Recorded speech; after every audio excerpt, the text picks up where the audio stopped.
Well, I'm out here in my small little triticale field, and I'm going to do a little update and show you how it's coming along.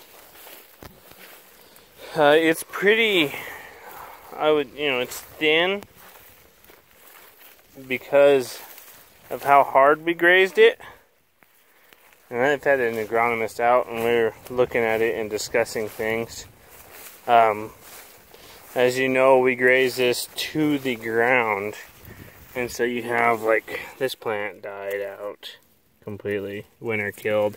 And we had a really bad year, apparently, as far as it goes, from what he was saying. You know, wheat is just looking terrible here everywhere.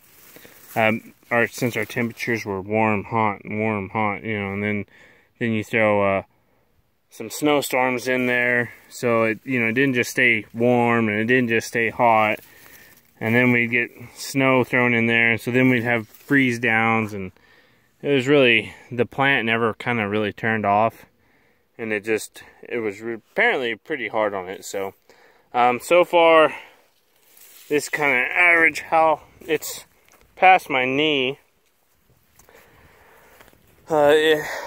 Some of the stuff locally has started to head. Mine is a ways away from that. Let's see if we can just figure out some plants in here. The head in mine on this one is right here, in that little area. So I still got, it's down probably boot top, 10 inches tall, where the head is in the plant. This one is the same way. It's actually below my boot top, or close to the top. We're gonna cut everything in the dough, so we have about a whole another month of growing on this stuff, and that's really why I went with triticale.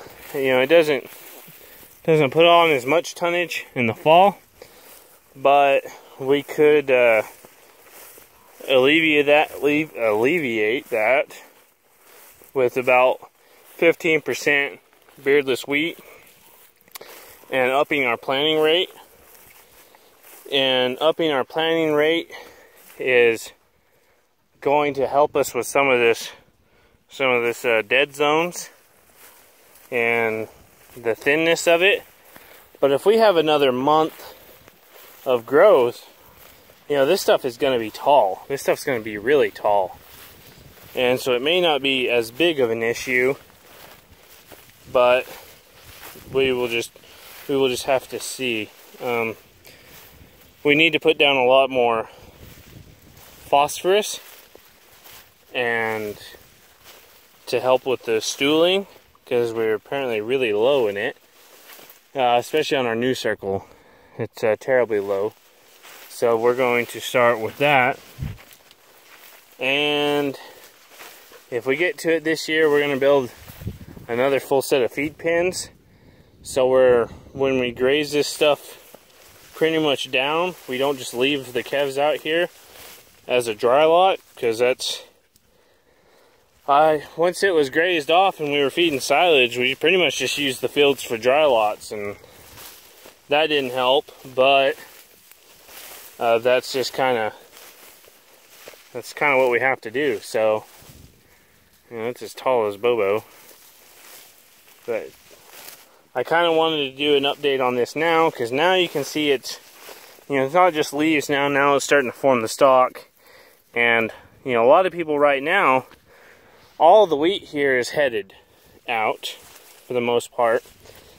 Triticale, my neighbor's triticale, is starting to head, but he didn't graze his off into the ground like I did, so that may have helped me out a little bit. And yeah, and I put a hell of a lot more fertilizer down than anyone else, so that you can actually see an area right here where there's probably water standing here. There actually was water standing. This is an old pivot track, because I had my old pivot was a little bit shorter, and so that was a spot where water has affected it. And there's lots of alfalfa in here, so this is going to make really good hay. Good cow feed.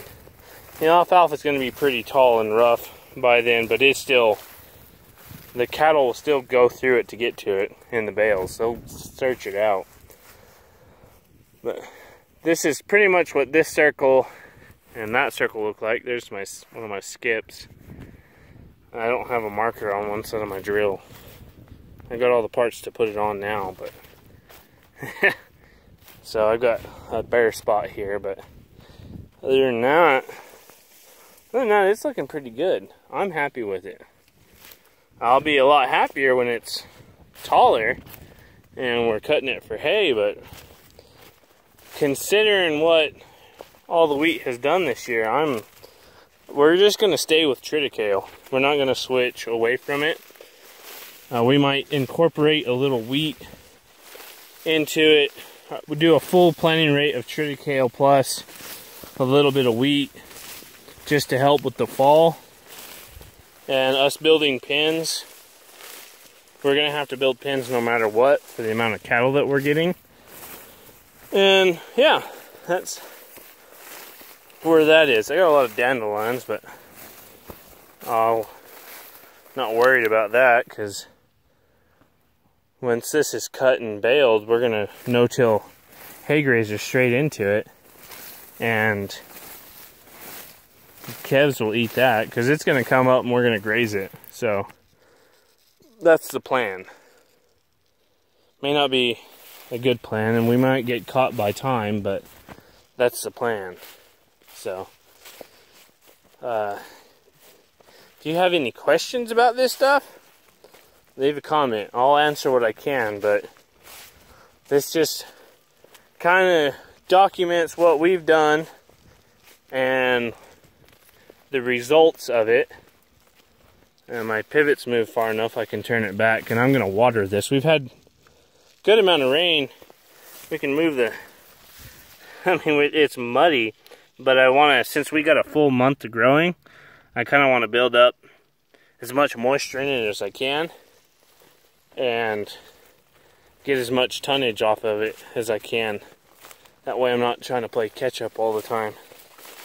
Because we're getting moisture now, but it could stop and we could be dry until July or August or the 1st of September. There's just not much telling. And so, yeah, that's where we're at right now. Like I said, if you got any questions, leave them and I'll try to answer them and see if they're helpful at all. Thanks for watching.